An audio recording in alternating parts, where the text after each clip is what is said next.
The forbidden truth of Roswell. What they buried in silence. They lied to us for decades, and tonight you'll hear why. The government swore Roswell was nothing more than a weather balloon, but the files, the witnesses, and the silence itself tell a different story.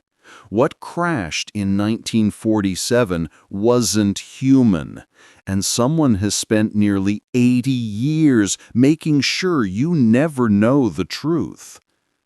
The second most shocking detail: it was supposed to be just another night in New Mexico.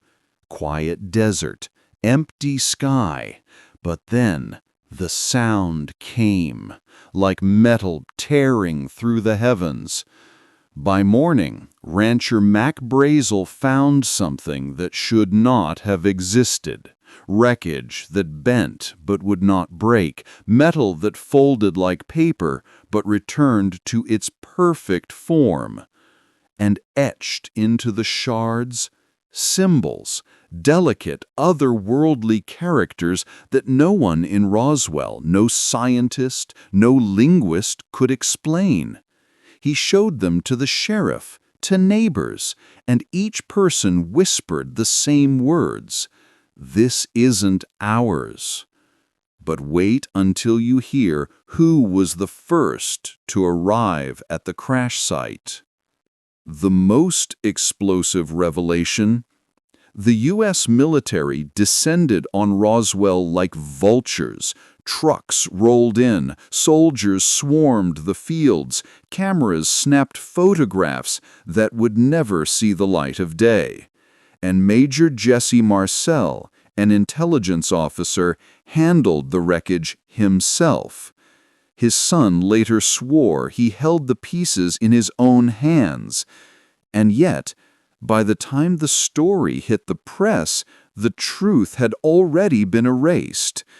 The Army proudly declared they had captured a flying disc. But within hours, the headline vanished, replaced by a staged photo of Marcel holding scraps of a weather balloon. A balloon. That's what they wanted us to believe.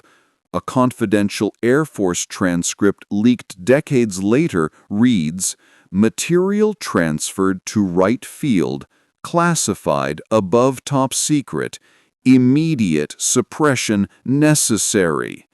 And this is only the tip of the iceberg. The lesser-known angle: few people know this. Roswell wasn't just about wreckage.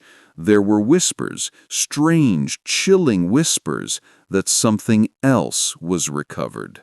Bodies. Nurses at the Roswell Army Hospital claimed they saw small, childlike figures with elongated heads, sealed in bags, rushed down dimly lit corridors.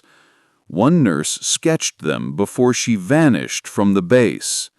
An FBI memo of July 1947, buried in archives for decades, mentions 3 so-called flying discs recovered in New Mexico, each occupied by bodies of human shape but not human.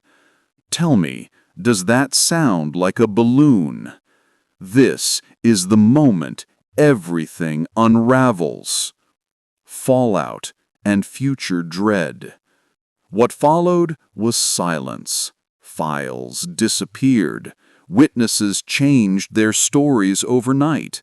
Some claimed they were threatened by men in dark suits. Mac Brazel himself, he retracted everything he'd said, suddenly insisting it was nothing unusual, just balloon debris. His neighbors whispered he looked like a man who'd been told to stay quiet, or else. But the story didn't die. It mutated. Decades later, more whistleblowers came forward. A pilot, a mortician, even a base officer's diary hinted at cargo not of this earth. And yet, every time the truth clawed its way to the surface, it was stamped with the same word: weather balloon. But if this happened once, it can happen again, and no one is safe. They weren't here to visit, they were here to stay. And if Roswell was their first message, what happens when the next crash isn't hidden? Because the truth isn't out there. It's been here all along. And this is only the beginning. Wait until you hear what came next.